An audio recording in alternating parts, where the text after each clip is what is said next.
C'est peut-être notre paracha de Shemot qui a inspiré Jean-Jacques Goldman, personnalité préférée des Français depuis tant d'années. En effet, lorsque Dieu s'est révélé à Moshe notre maître, près d'un buisson en feu dans le désert, et lui a annoncé que la délivrance des enfants d'Israël était imminente, et que Moshe était chargé de l'annoncer aux enfants d'Israël, puis d'aller demander au Pharaon de les laisser partir. Moshe a alors répondu au Tout-Puissant que les enfants d'Israël ne me croiront pas et diront que jamais Dieu ne m'est apparu. C'est alors que l'Éternel rassura Moshe et lui montra 3 miracles, 3 signes. Un bâton qui se transforme en serpent, sa main qui enfouie sous son vêtement était frappée de lèpre, et qu'immédiatement retrouvait son aspect normal lorsqu'il la cachait à nouveau, sa main sous son habit. Et enfin, le dernier prodige, prendre de l'eau du Nil,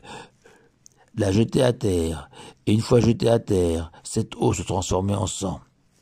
Et on peut s'étonner de la valeur de ces 3 signes, ces tours de magie, qui peuvent reposer sur un artifice, un tour de passe-passe d'un excellent magicien, plutôt que la preuve de la révélation divine.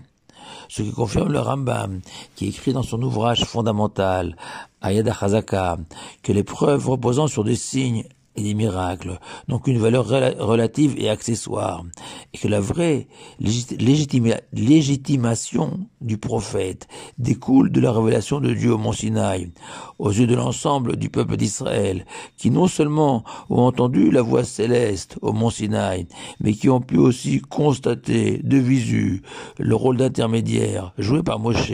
entre Dieu et les hommes, ce que la Torah atteste en écrivant, et désormais les enfants d'Israël te croiront, Moshe, éternellement, sans avoir recours à des signes et à des miracles. Rashi, s'appuyant sur le Midrash, explique en effet que la valeur et la force de ces 3 signes ne se mesuraient pas à leur côté magique, mais uniquement à leur signification,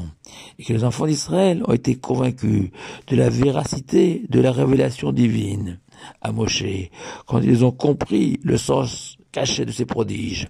Ainsi, les 2 premiers signes, le bâton qui se transformait en serpent et la main frappée de lèpre, renvoient au mensonge et à la médisance dont s'est rendu coupable Moshe en doutant de la foi des enfants d'Israël dans la délivrance, eux, les descendants directs d'Abraham, Yitzhak et Yaakov, nos patriarches, apôtres de la foi, ces enfants d'Israël qui ont survécu à l'esclavage en Égypte, portés par la promesse de leurs ancêtres qu'un jour viendra où Dieu les ramènera au pays de Canaan. Enfin, la transformation en sang des eaux du Nil, fleuve idolâtré par les Égyptiens, était un indice clair que lorsque Dieu punira les Égyptiens, il commencera par démontrer l'impuissance de leur divinité et leurs idoles. Le Kliyakar, comme à son habitude, va utiliser ses talents de darshan, ce sage capable de transcender le texte et lui donner une interprétation inattendue. Ici, le serpent qui se transforme en bâton envoie le message suivant. Même si aujourd'hui, enfants d'Israël, vous avez le sentiment d'avoir été condamnés,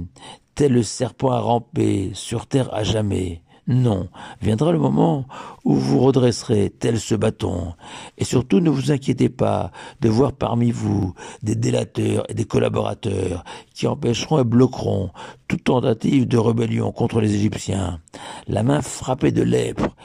démontrer aux enfants d'Israël que les délateurs et les collaborateurs seraient punis et ne constitueront pas un obstacle sur le chemin de la délivrance. Enfin, l'eau transformée en sang vient ôter aux enfants d'Israël leur dernier doute sur l'invincibilité des Égyptiens, qui jusqu'alors ne s'étaient jamais inclinés devant quiconque, au point qu'un esclave n'était jamais parvenu à fuir l'enfer égyptien. Le Rachem Akadosh choisit, lui, selon son usage, un chemin kabbalistique pour expliquer la force et la valeur de ces 3 signes. Le Sfat Emet, le 2e rabbi de Gour, petite ville située à quelques kilomètres de Varsovie, appelée aujourd'hui Gora Kalvoria, nous offre, lui, une vision chassidique de ces signes. En effet, selon le Sfat Emet, ces 3 signes n'étaient pas destinés aux enfants d'Israël de l'époque, animés d'une foi profonde en la délivrance. Non, ces 3 signes sont nécessaires pour nous, juifs des dernières générations de l'histoire, qui après presque 2 millénaires d'exil et de souffrance peuvent douter de la délivrance finale. Moshe nous adresse ces 3 messages qui correspondent aux valeurs et aux idéaux que nos 3 patriarches, Abraham, Yitzhak et Yaakov, nous ont légués. Le serpent transformé en bâton renvoie à la qualité première d'Abraham, qui a su s'élever au-dessus de toutes les tentations et les épreuves de la vie pour accomplir la volonté de Dieu. Et même si parfois ces épreuves paraissaient insurmontables, telles les 10 épreuves que Dieu a imposées à Abraham, la volonté et la détermination